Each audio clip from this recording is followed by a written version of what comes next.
Y'all know what it is, boy, if you next month, so let me go ahead and get right to it. I'm gonna go ahead and speak on me. Me coming to jail and being new to fatherhood in the current situation, in my thought process of becoming a father while in this situation. Um, I had so much thoughts going on in my head while coming to jail and finding out that I had a baby on the way. I was more scared coming to jail knowing that I had a baby on the way because at the time I was facing it, me omitting to the people that I love for as what I was going to jail for. They knew what I was going to jail for, but nobody actually really knew the numbers. I always felt like me putting them numbers in my family head would lead them to a whole different whatever the case may be. Um, when I had first found out I was new to fatherhood, I was excited, but I was also in the mind frame of damn, am I making a selfish decision because I know I'm finna come inside this motherfucker. Um, I don't think I had enough time to do self reflection on what I really wanted to do at the moment. I always felt like, damn, if I was to go away, would I want to leave something on this earth? Most definitely to my mother, my grandfather, and so on in the family. Um, the 3 years I have been in jail, it's haven't been easy. It has some smiles and it has some frowns. I've always been in my child life since day one, and me being in custody right now, it taught me a lot for us mental.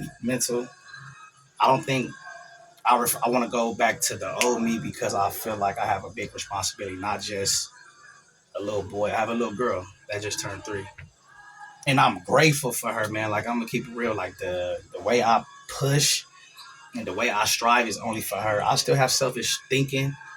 I'm only getting better as the day comes. You feel me? So this is where I got to make my mind up and say, hey, SBONE, put your big boy pants on and forget about the irrelevant shit. I would say that my daughter is my weakness because of like the whole 3 years I have been in jail is just being she's the only family connection that I have. I see her often and I sit back and think about the individuals in here that I do not see interact with their kids, and it's fucked up because these kids are innocent, they're harmless, and this is me being new to fatherhood and me observing and going through what I've went through as a child. You got dudes in this type of situation I'm in that don't reach out to their kid because the baby mama don't want to fuck with them. You got dudes that's bitter because they made decisions far as put the gang life and other shit before their kids, so the kids be feeling like, well, damn, dad, like you chose your lifestyle, like you feel me. So I wouldn't say it's right, but yes, the bed we lay in, and I'm gonna keep it real. Like I don't want to be the father like these niggas in here. Excuse my language. I don't want to be like the individuals I see walking around here all day. You feel me? Because I feel like I don't want my daughter to grow up and be like, "Well, damn, dad, your whole life, my whole life, you was incarcerated." No, so me, when I have my bad days, I call and I hear my daughter's mouth, whether it's her running around and doing whatever she's doing, because I know damn well, bro, nobody's gonna take care of her like me.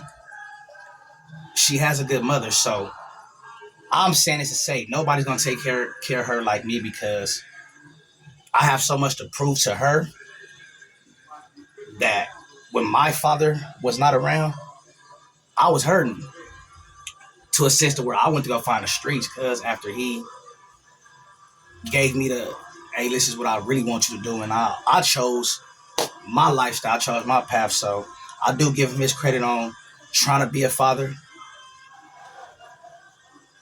Um, I think dude understand more now who I am as I gotten older. It took him about like 16, 17 years for us to have a grown man conversation. And I get a lot of compliments on me being a good father from right here. Mind you, like I said, I struggle every day because of the situation I'm in. And I'm going to say this, and this is a personal It's a personal, family thing. Not too long ago, a couple days ago, she sent me a fucking video saying I want to go with my dada.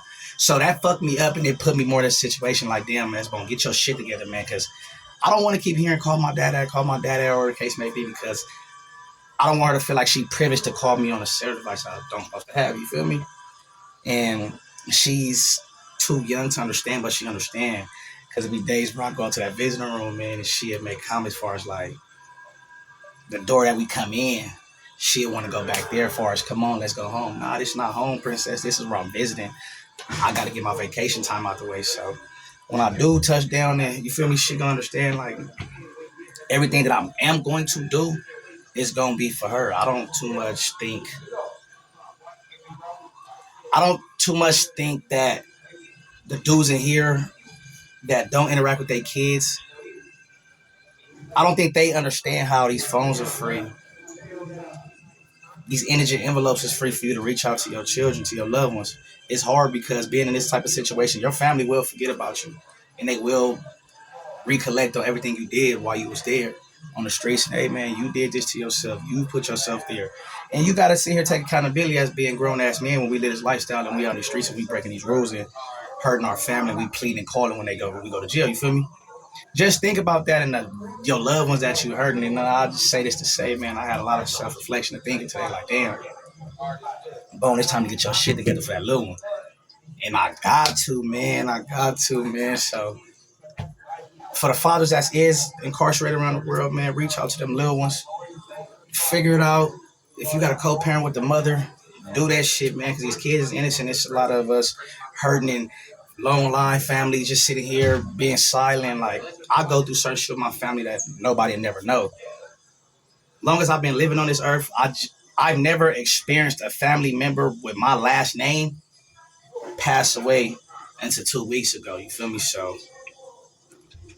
it's different for me to, and it's different from my pain because it's certain shit that I feel now that I wasn't feeling years ago. And all this play a part of me having a child to where now I'm actually starting to pick up feelings.